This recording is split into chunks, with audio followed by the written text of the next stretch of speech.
Hi, I'm Teresa Lowe. We're in Smiths Grove, Kentucky today in Joe and Cassie's lovely kitchen. Joe and my husband Kenneth, they farm full-time. They raise Angus cattle and are a supplier of the Kentucky Cattlemen's ground beef.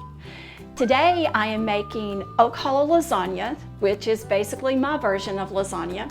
My family loves comfort food, and this is one of those things that I make in the fall and winter when the days get cold. I've turned the pan on to heat it just a little bit, and I'm going to put 2 pounds of the Kentucky Cattlemen's ground beef into the pot.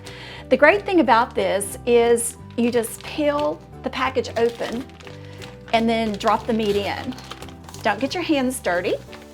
I'm gonna add 2 teaspoons of salt, and I'm going to start with 1 tablespoon of Italian seasoning, and I just measure my palm.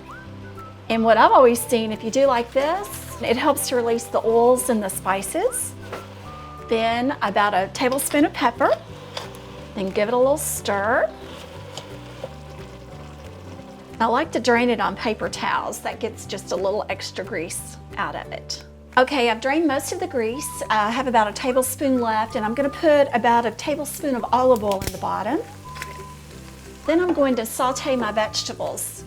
This is about a cup of carrots, and I bought matchstick carrots and then I chopped them just a little bit so that my vegetables would be about the same size.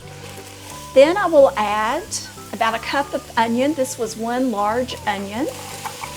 And then about a cup of mushrooms. Add just a little more salt, about a teaspoon.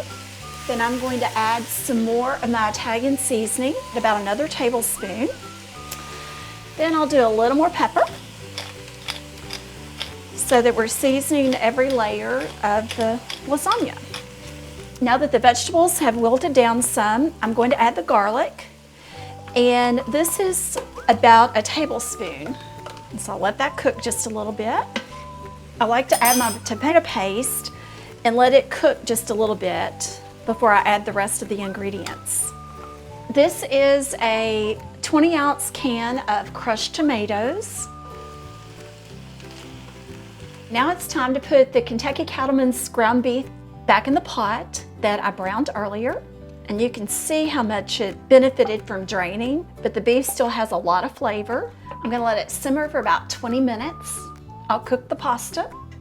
I'll use 2 layers, and each layer takes 5 noodles. And I'm not going to cook these all the way done because they will continue to cook in the oven. I will let them go for about 5 minutes, and then I will drain them. Now I'm ready to make my ricotta cheese filling. I have about 2 cups of ricotta cheese, and I'm going to add 2 eggs. I'm going to lightly beat the eggs. That looks good. I'll add them to my ricotta. Then I'm going to add about a 1/2 cup of Parmesan cheese, just a pinch of salt, more freshly ground pepper. Then I just need to stir the cheese and eggs, and then we'll be ready to assemble the lasagna. And I will start with about 1/3 of the meat sauce in the bottom, roughly. Spread it out. Then we'll have 5 lasagna noodles. Then I'm going to use half of my ricotta cheese mixture, just kind of dollop it, and then I'll spread it. I have a pound of sliced mozzarella, and I'm going to use about 1/3 of it, and I will just tear with my hands and spread it out. Then I will add more meat mixture. Next layer of lasagna noodles. Last of the cheese, a little more mozzarella. And I'll save the rest of the mozzarella for the top. Then I'm going to ladle the last of the meat sauce. Finish with the remaining mozzarella. Okay, the last step, I'm going to put some Parmesan on top. When this bakes, we should get a nice golden color and little crunchy cheese bites. Okay, the oven has been preheated to 350. and I'm ready to bake the lasagna. I will leave it in there for 45 minutes to 55 minutes approximately until it's nice and bubbly and the cheese is golden brown.